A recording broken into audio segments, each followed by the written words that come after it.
Welcome back, everybody. It is Friday, August 7th, 2026, and we left off on Genesis 10, verse 1. These are the generations of the sons of Noah, Shem, Ham, and Japheth. Sons were born to them after the flood. The sons of Japheth, Gomer, Magog, Madai, Javan, Tubal, Mesech, and Tiras. So I'm curious, we read about Magog in Revelation, so let's see what the tie is there, or if that's intentional or deliberate, I should say. I read about Magog in Revelation. What is the relation to the Magog mentioned here, if any?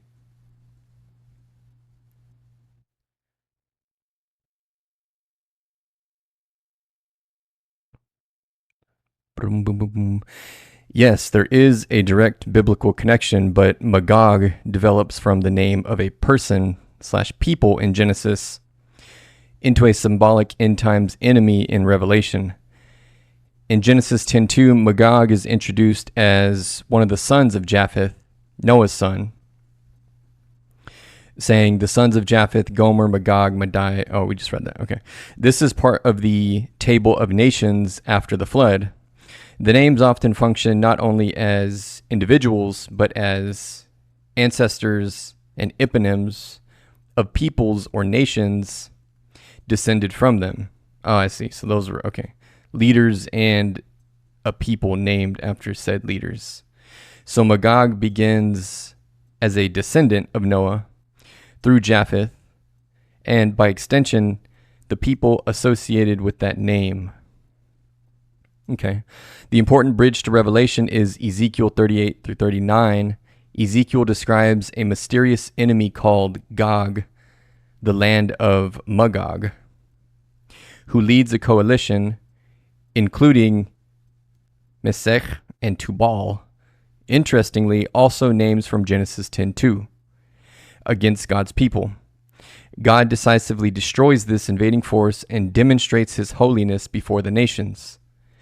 Then Revelation 27 through 10 deliberately picks up Ezekiel's language. After Satan is released, he will come out to deceive the nations that are at the four corners of the earth, Gog and Magog, to gather them for battle.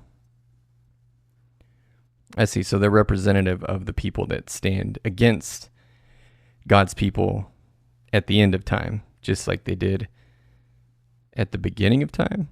Notice something has changed. Revelation isn't simply talking about one descendant of Japheth named Magog anymore. Gog and Magog have become symbols for the nations of the world gathered in final rebellion against God. Revelation even says they come from the four corners of the earth, which makes the worldwide scope explicit. So the biblical progression is roughly Genesis 10, there is Magog, the descendant of Japheth, and representing an ancestral nation. Next mention is in Ezekiel, Gog from the land of Magog, an enemy who attacks God's people and is destroyed by God. Then in Revelation 20, Gog and Magog are used symbolically, imagery reused for the final worldwide rebellion against God. All right, interesting. Okay, let's go back. Okay, so, Genesis 10. Verse 3. The sons of Gomer, Ashkenaz, Riphath, and Togarmah.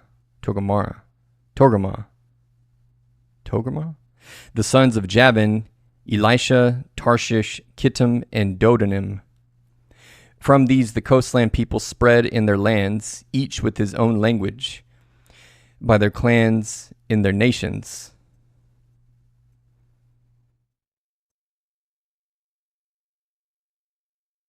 I wonder why. So why their own language even this early on, even before Babel?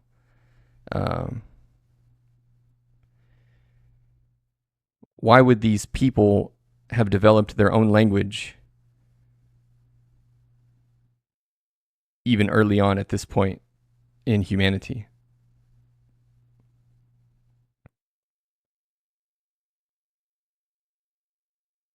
And how?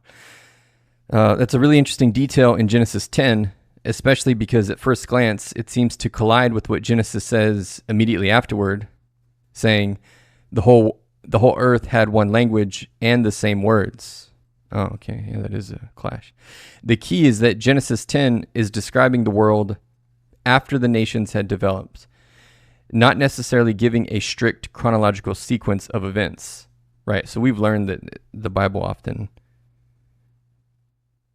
reads as a summary and then it'll give you detail after the fact, but it can be confusing if you're expecting it. If you're taking it at face value and expecting it all to mean it all happened chronologically. So you have to pay attention. Genesis 10:5 says the descendants of Japheth spread into different territories, each with his own language, and similar language appears later for Ham and Shem. And then Genesis 11:1-9 essentially backs up and explains how those different languages came about, the Tower of Babel. Okay, so they are connected. That was my next question. Okay, so we'll get through Genesis 11, and then if we have more questions, we'll come back to this. So, what is this? No. What the heck? The sons of Ham, verse 6. The sons of Ham, Cush, Egypt, Put, and Canaan. The sons of Cush, Seba, Havilah, Sabta, Rama, Sabteka. It's a cool name, Sabteka. The sons of Rama, Sheba, and Dedan. Cush fathered Nimrod. He was the first on earth to be a mighty man. He was a mighty hunter before the Lord. Therefore it is said, like Nimrod, a mighty hunter before the Lord. The beginning of his kingdom was Babel, Erech, Akkad, and Calneh in the land of Shinar. From that land he went into Assyria and built Nineveh, Rehoboth, Ir, Calah, and Rezin between Nineveh and Calah. That is the great city. Egypt fathered Ludim, Anamim, Lehabim, Naphtuhim, Pathruzim, Casluhim, from whom the Philistines came, and Caphtorim.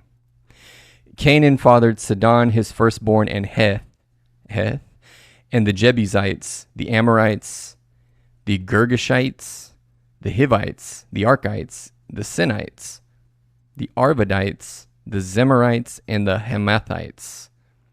Afterward, the clans of the Canaanites dispersed, and the territory of the Canaanites extended from Sidon in the direction of Gerar as far as Gaza, and in the direction of Sodom, Gomorrah, Admah, and Zeboim as far as Lasha.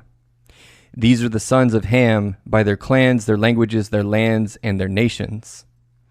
To Shem also, the father of all the children of Eber, the elder brother of Japheth, children were born. The sons of Shem, Elam, Asser, Arpachshad, Lud, and Aram. The sons of Aram, Uz, Hul, Gether, and Mash. Arpachshad fathered Shelah, and Shelah fathered Eber. To Eber were born two sons. The name of one was Peleg. For in his days the earth was divided, and his brother's name was Joktan. Joktan fathered Almodad, Shelef, Hazarmaveth, Jerah, Hadaram, Uzzah, Diklah, Obal, Abimael, Sheba, Ophir, Havilah, and Jobab. All these were the sons of Joktan. The territory in which they lived extended from Mesha in the direction of Sephar to the hill country of the east. These are the sons of Shem, by their clans, their languages, their lands, and their nations. These are the clans of the sons of Noah, according to their genealogies, in their nations, and from these nations, the nations spread abroad on the earth after the flood. Now the whole earth had one language and the same words. And as people migrated from the east, they found a plain in the land of Shinar and settled there. And they said to one another, "Come, let us make bricks and burn them thoroughly." And they had brick for stone and bitumen for mortar. Then they said, "Come, let us build ourselves a city and a tower with its top in the heavens, and let us make a name for ourselves, lest we be dispersed over the face of the whole earth." And the Lord came down to see the city and the tower, which the children of man had built. And the Lord said, "Behold, they are one people, and they all have, behold, they are one people, and they have all one language. And this is only the beginning of what they will do. And nothing that they propose to do will now be impossible for them. Come, let us go down and there confuse,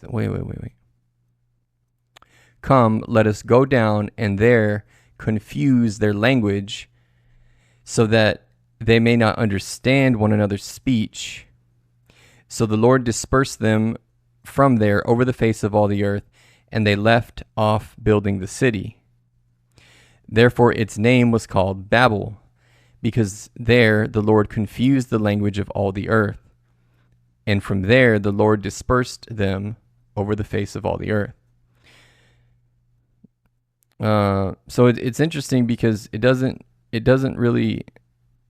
I always thought in this story here that there would be some kind of contention where they, maybe that comes later, but where they, I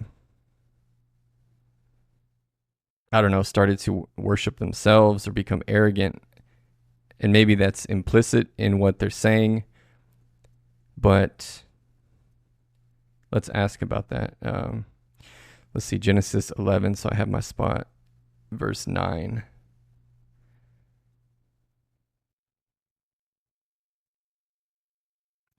Why do theologians think that God was displeased with the actions of the humans? I always thought that in this story they would have done something to anger God. Was it by their arrogance, or is that implied and I am just missing the point?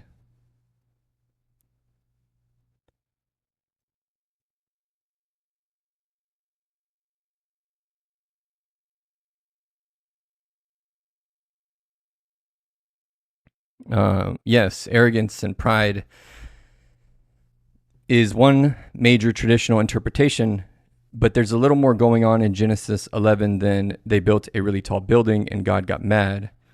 The text never explicitly says God was angry because they were proud.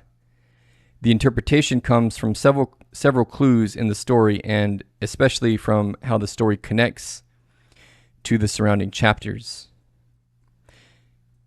Their most revealing line may actually be this one, where they say, "Let us make a name for ourselves, lest we be dispersed over the face of the whole earth." That gives us a few overlapping reasons theologians have understood Babel as rebellion. Oh, I see, because God did tell them to spread across the earth. That's right. Okay. And they didn't want to do that. Okay, that actually makes a lot more sense. Okay, number one, they are deliberately resisting humanity's commission to spread. Earlier in Genesis, God repeatedly tells humanity to multiply and fill the earth. After the flood, Noah and his sons receive essentially the same command: be fruitful and multiply and fill the earth. And then Babel was counter to that. Okay, so that part makes sense, but however, let me see if it mentions it. I'm curious about, I don't think it's going to. Let me see. So here where it says, "And the Lord said, behold, they are one people, and they have all one language, and this is only the beginning of what they will do, and nothing that they propose to do will now be impossible for them." This is really interesting. I suppose this speaks to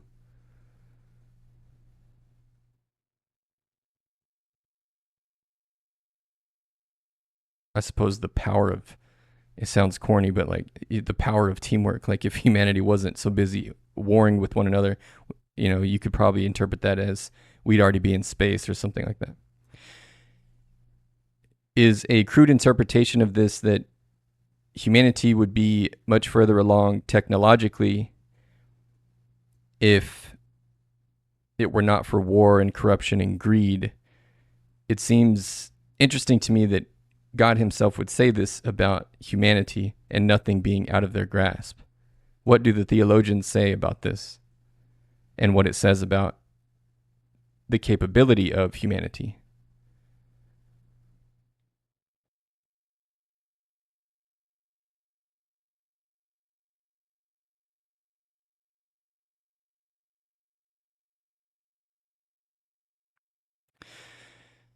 Yes, with an important qualification. I think your crude interpretation is actually touching something that many Jewish and Christian interpreters have noticed in the Tower of Babel story. Genesis 11:6 is an unusually striking statement about human beings. God said, "Behold, they are one people, and they have all one language. And this is only the beginning of what they will do, and nothing that they propose to do will now be impossible for them."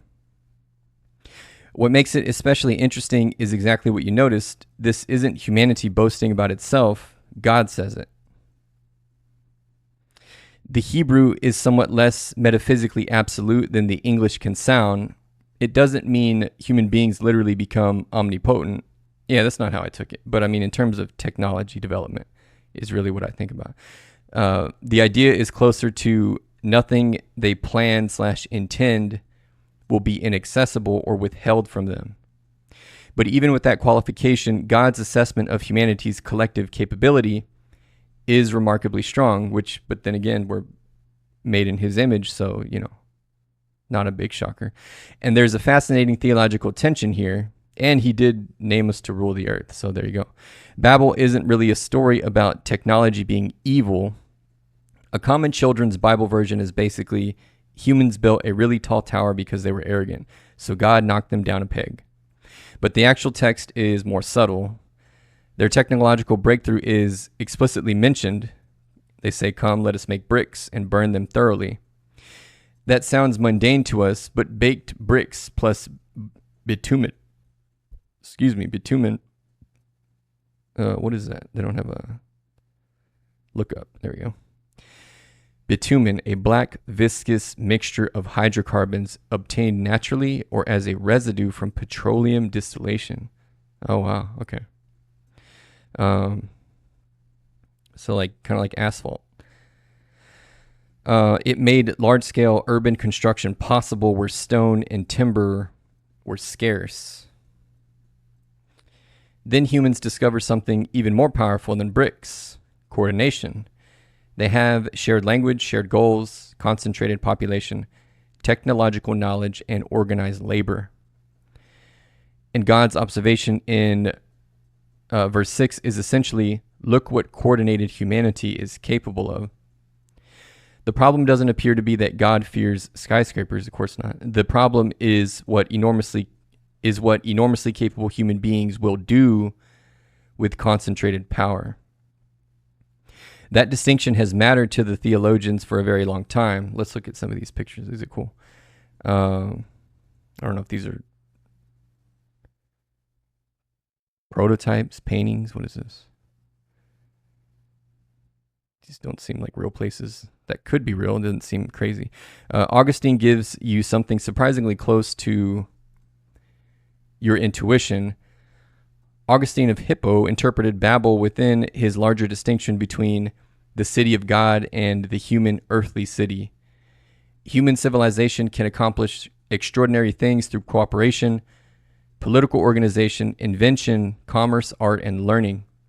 The problem is that human beings don't merely coordinate their intelligence. We also coordinate our disordered desires. So civilization magnifies both. You can build an aqueduct. You can build a siege engine. You can organize millions of people to eradicate a disease. You can organize millions of people into an army.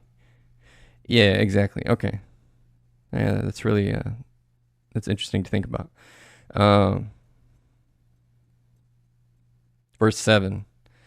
Come, let us go down, and there confuse their language, so that they may not understand one another's speech. So the Lord dispersed them from there over the face of all the earth, and they left off building the city.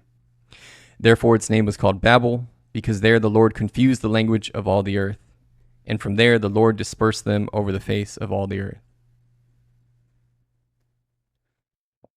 These are the generations of Shem. When Shem was 100 years old, he fathered Arpachshad. He had a baby at 100, 2 years after the flood. And Shem lived after he fathered Arpachshad 500 years and had other sons and daughters. When Arpachshad had lived 35 years, he fathered Shelah. And Arpachshad lived after he fathered Shelah 403 years and had other sons and daughters. So this brings up another interesting point too, because earlier in Genesis, right before the flood, God said that man's years would be 120, and we didn't know if that meant that was the new maximum lifespan, or if it was 120 years until the flood. But this pretty much answers that, because these, like Shem and the people after the flood, were still living for like centuries, 500 years, 600 years, 400 years. But let's ask about that. So wait, this is Genesis 11, verse 13.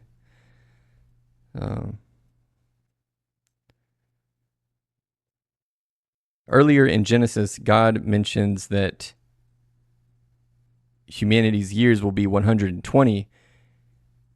And at the time, it seemed like he could either be referring to the amount of time they have left before the flood, or that he was shortening man's total lifespan. But it seems like that is not the case, since even after the flood, Noah's sons were living for multiple centuries. What do the theologians say about this?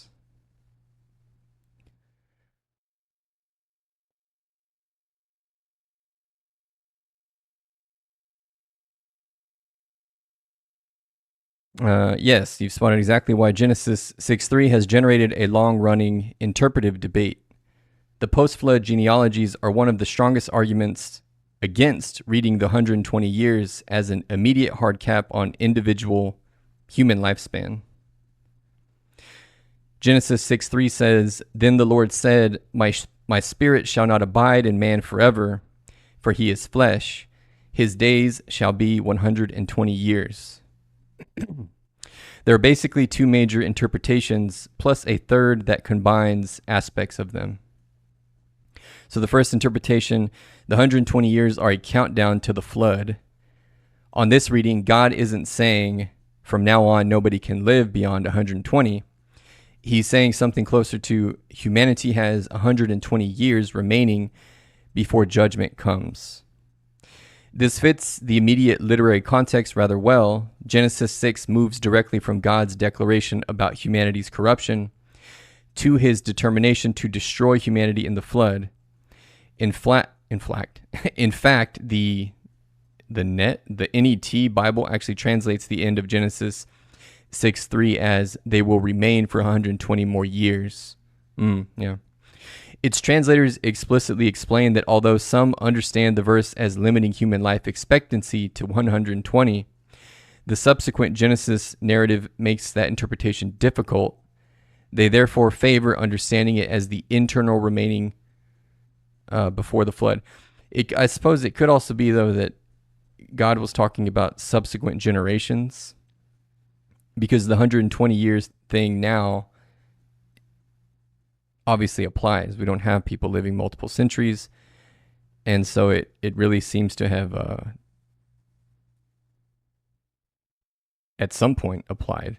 So it could be that too.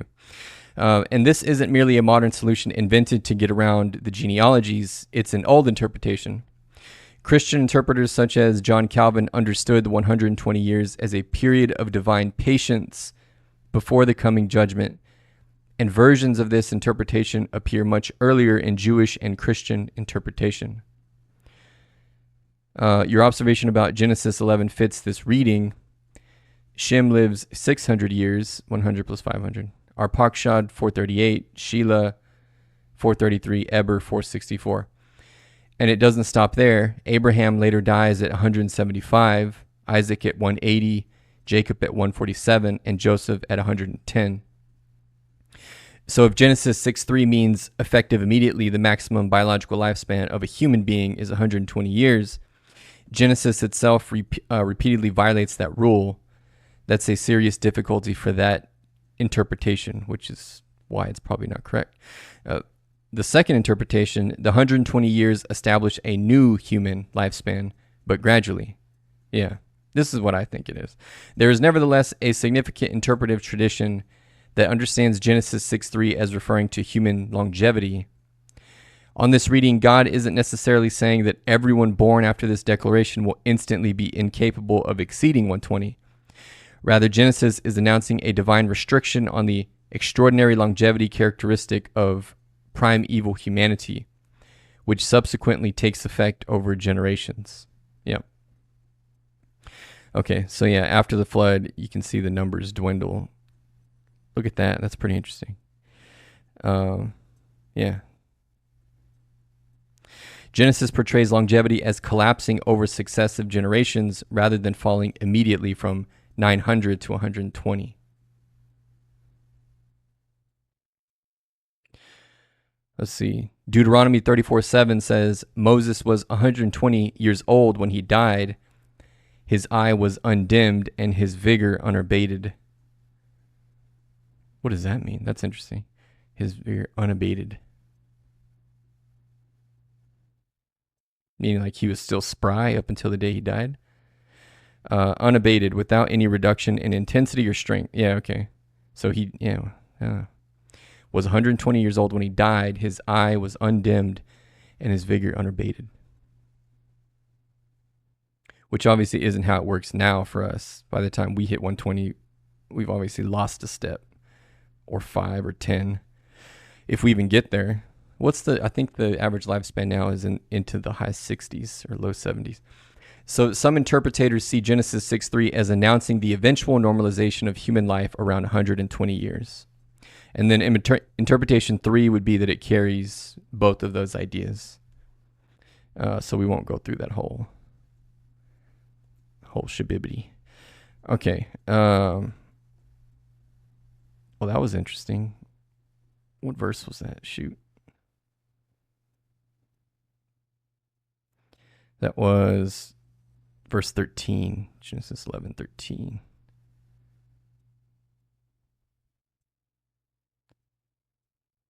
Okay. When Shelah had lived 30 years, he fathered Eber, and Shelah lived after he fathered Eber 403 years, and had other sons and daughters. When Eber had lived 34 years, he fathered Peleg, and Eber lived after he fathered Peleg 430 years, and had other sons and daughters.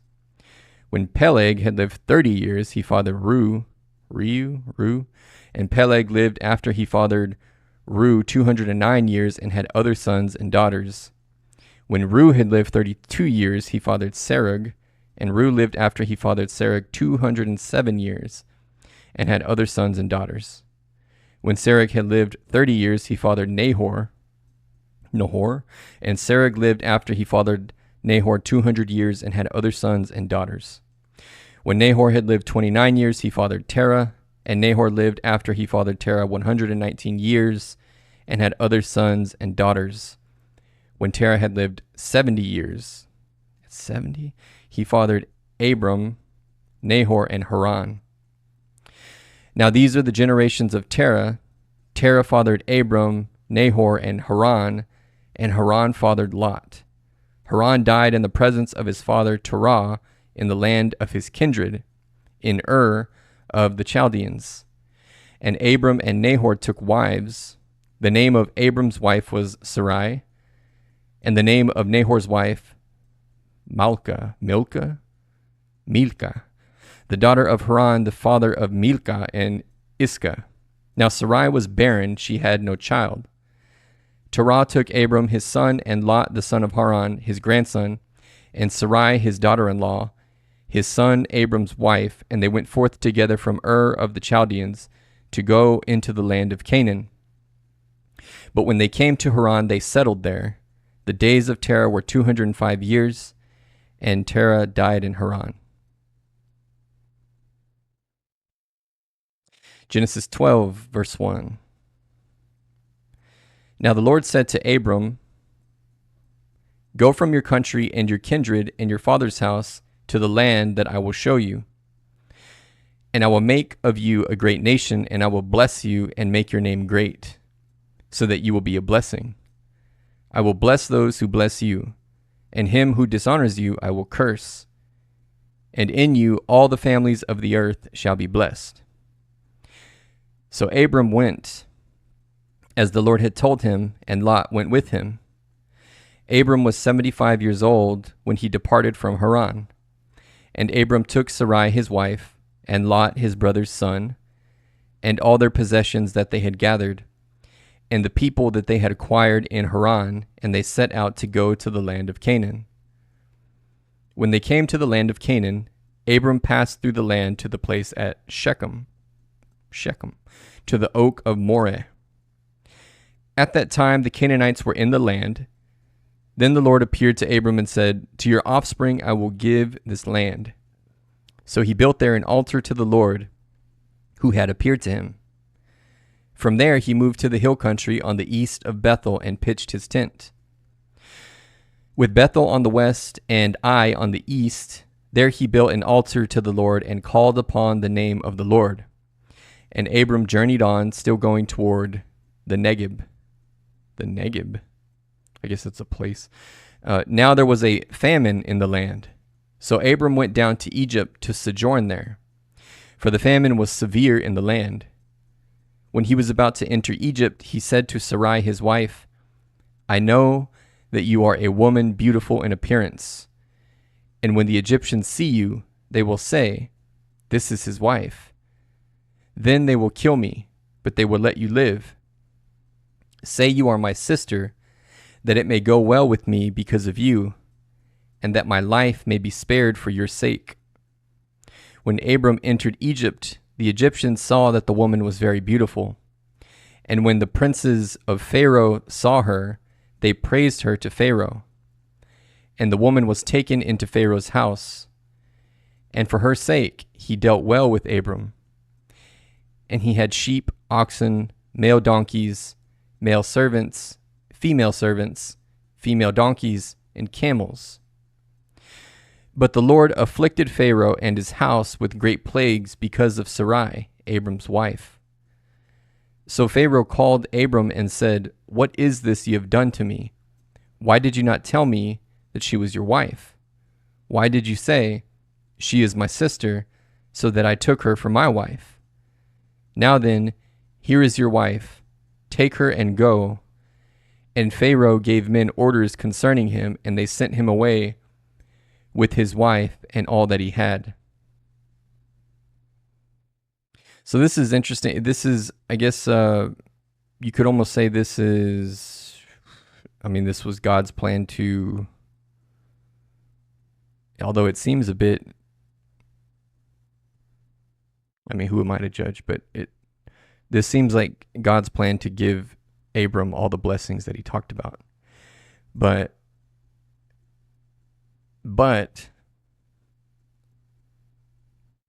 well, let's ask about it. What I think is interesting is that the blessing doesn't just come out from the sky. It comes from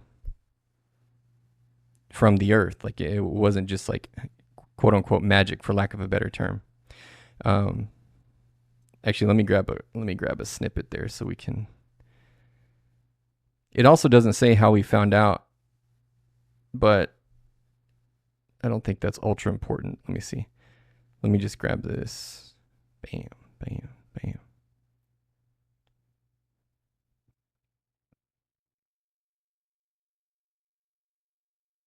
It seems like this was part of God's plan in the sense that he was going to bless Abram with many things and many resources, but rather than making them appear out of thin air, he used Egypt to give them to him, or rather the Pharaoh. What do the theologians say about this encounter?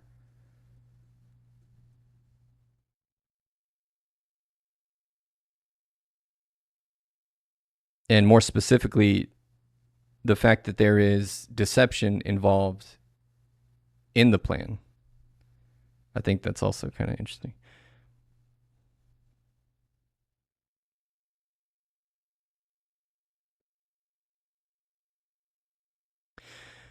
Yes, this is one of the morally uncomfortable parts of the Abram story, and many interpreters think that discomfort, blah blah blah, and many interpreters think that discomfort is intentional.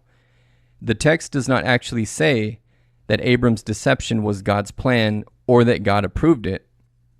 A common reading among Jewish and Christian interpreters is that Genesis 12:10-20 is showing God preserving his promise despite Abram's fearful and morally compromised attempt to preserve himself.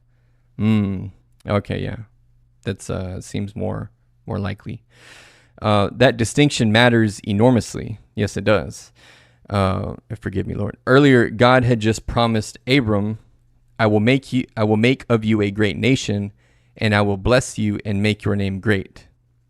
Then famine comes. Abram goes to Egypt, becomes afraid that the Egyptians will kill him for Sarai, and devises the "she is my sister" strategy.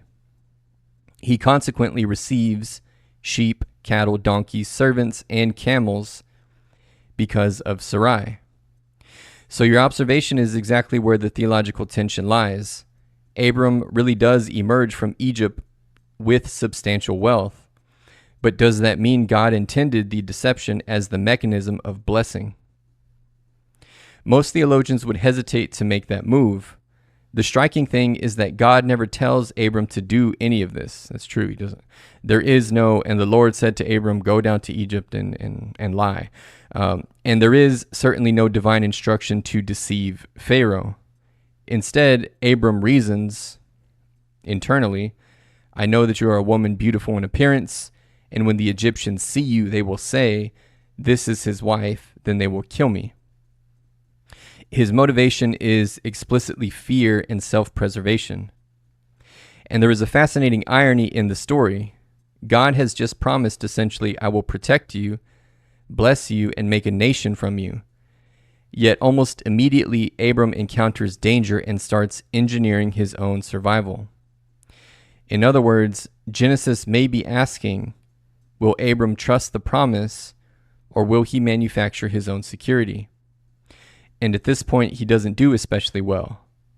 That becomes even more clear because Pharaoh ends up sounding morally better than Abram. He says, what is this you have done to me? Why did you not tell me that she was your wife? That's remarkable. The pagan king rebukes the man who has just received God's covenant promise.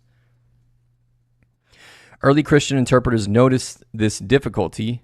Augustine, for example, tried to distinguish Abram's statement from an outright falsehood because Sarai really was his relative. Yeah, that's a technicality. But, I mean, the spirit of it was deceptive, right? So that's kind of you can't really get away from that. Genesis 20:12 later identifies her as Abraham's half-sister. But even if she is my sister is technically true, the narrative makes clear that Abram is using a partial truth with the intention of producing a false belief. Modern ethical categories would ordinarily call that deception. And other interpreters are considerably harder on Abram. Calvin, for instance, does not treat it's the same guy, I think. God gives him a new name. Abraham's conduct as something Christians should imitate. His broader point is that Scripture can faithfully portray the failures of its saints rather than turning them into flawless heroes. Another good point. So what about all the wealth? This is where your question gets especially interesting. Abram receives livestock and servants from Pharaoh because Pharaoh believes Sarai is available for marriage. Then Pharaoh discovers the truth, returns Sarai, and sends Abram away with his wife and all that he had. So Genesis 13 immediately says, "Now Abram was very rich in livestock, in silver, and in gold." So there's undeniably a literary connection between the Egyptian episode and Abram's increasing wealth. But there's a crucial distinction between saying God blessed Abram through Abram's deception and saying God sovereignly brought blessing out of a situation containing Abram's deception. The second fits the narrative much better. I agree. Genesis repeatedly portrays God accomplishing his purposes through, around, and sometimes in spite of human wrongdoing. Okay, so that, I mean, I think that beats that dead horse, but that's yeah, that's interesting. Okay. So where are we?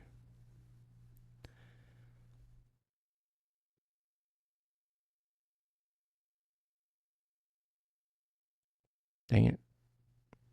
I read for so long and then I forget where the heck. That was Genesis 12 verse 20. Genesis 12 verse 20. Oh, I even highlighted it.